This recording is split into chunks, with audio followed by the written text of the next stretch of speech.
I spent 31 years charting a species I had never seen. Not stars, not orbits. I was a behavioral cartographer, and my maps were made of fragments, 14 seconds of intercepted civilian broadcast here, a child's drawing recovered from a derelict relay buoy there, a single preserved garment from a wreck 3 centuries cold. The cow with order kept all of it in the hollow threshold workshop, behind 3 doors and a director who had buried 2 careers building exactly this. We were not soldiers, and we were not cartographers of stars either. We mapped a species by its leavings, the way you might reconstruct a face from a handful of bones and call it a likeness. The legend everyone tells is the only one that matters out here. The galaxy ends at human space. No fleet that crosses comes home whole, and the ones that do come home wrong in ways no report ever specifies.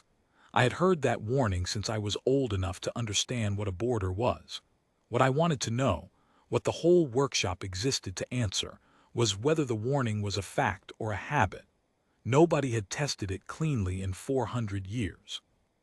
Every attempt before ours had been a warship, an envoy fleet, a show of force met with silence and then with nothing at all. We were not going to repeat that. We were going to send something that could not be mistaken for a threat because it would not be a person. It would be a likeness. Specimen 9. We built her over 6 years from everything we had. The recovered garment told us about proportion and posture. The broadcast fragments taught us cadence, the small hesitations that make a voice sound like it is thinking rather than reciting. We gave her a face assembled from 40 incomplete photographs, none of them whole, all of them human. We gave her a name that would mean nothing to anyone who heard it, because a name that meant something might be a name someone missed. We rehearsed her gestures until the youngest technician stopped flinching when she turned to look at them. She was, by every measure we had, indistinguishable from the thing she imitated.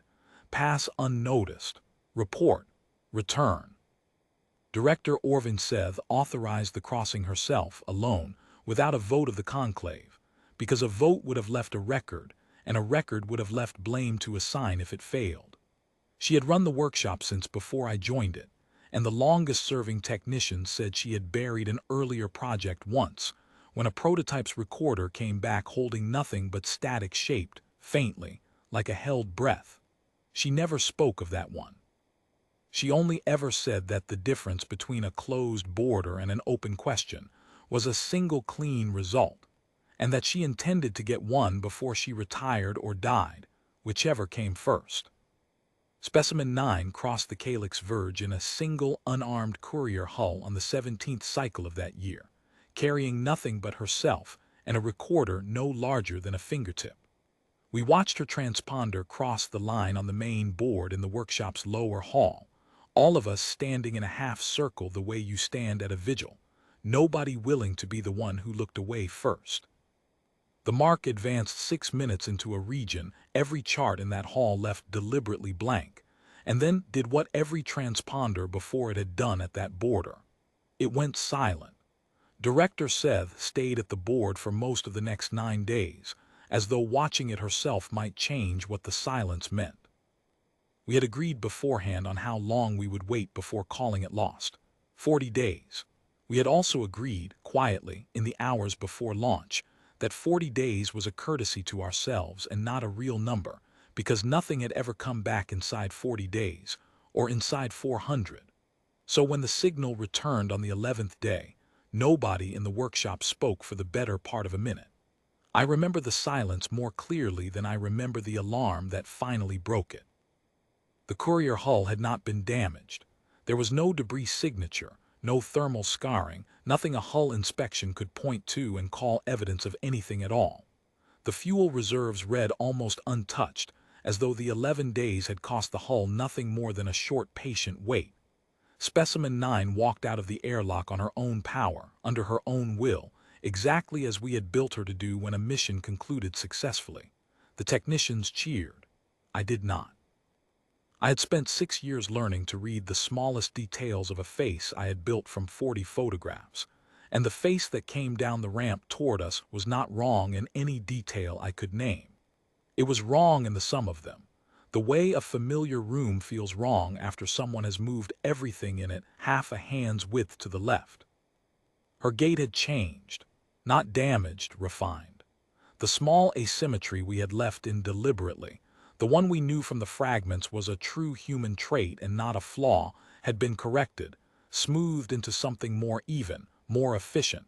The way you correct a draft once you understand exactly what the final version should be.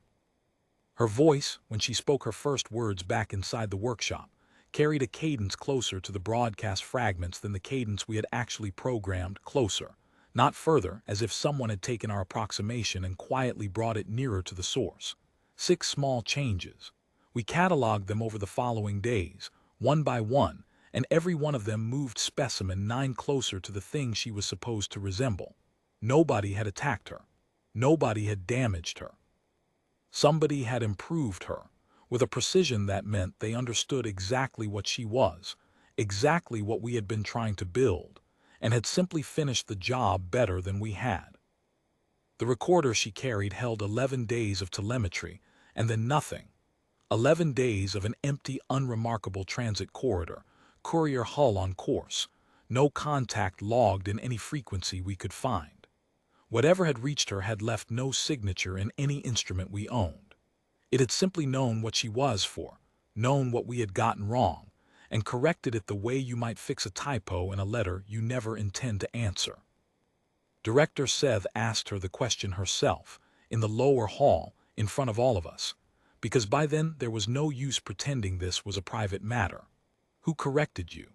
Specimen 9's recorded answer is the only part of this account I will not write down in full, because the director sealed it within the hour, and I do not believe in repeating a word that frightened a woman who had spent 40 years frightening other people for a living.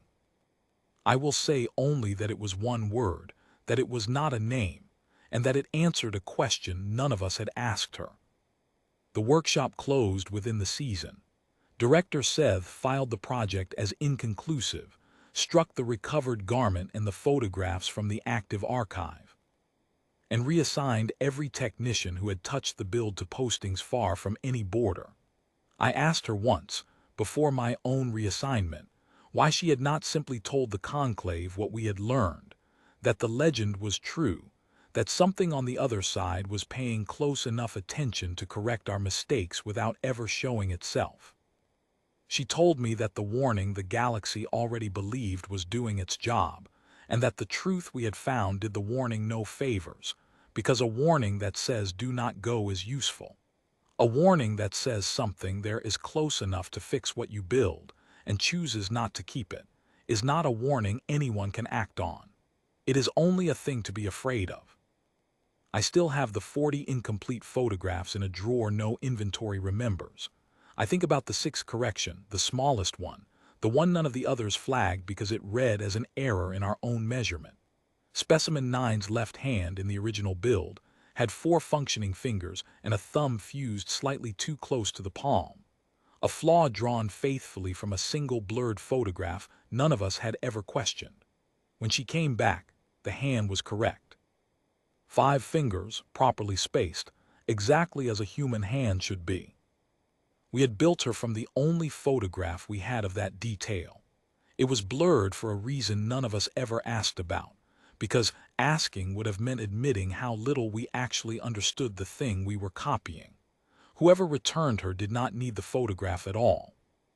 Specimen 9 is still kept somewhere in the Cal with orders care, in a posting I was never given the coordinates for, and as far as I know, she has never been activated again.